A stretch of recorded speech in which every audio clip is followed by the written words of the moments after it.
Welcome to the Slop Farm. Enjoy the video.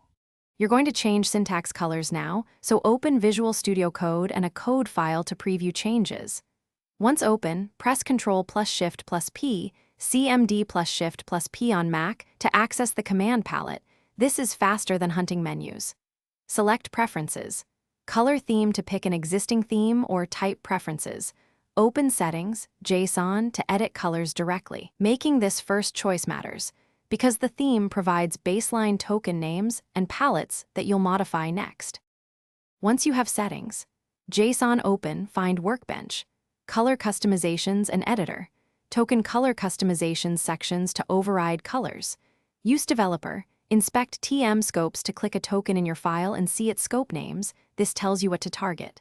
Then add a new rule, specify the scope, set foreground as a hex color like #FF8800, and optionally set font style.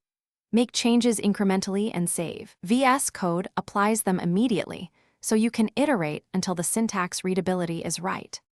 To finish, save your settings. JSON and, if necessary, run Developer, reload window to ensure all changes take effect. If colors don't appear, make sure you targeted the correct token scopes. Theme-specific names can differ, so re-inspect with developer tools and adjust.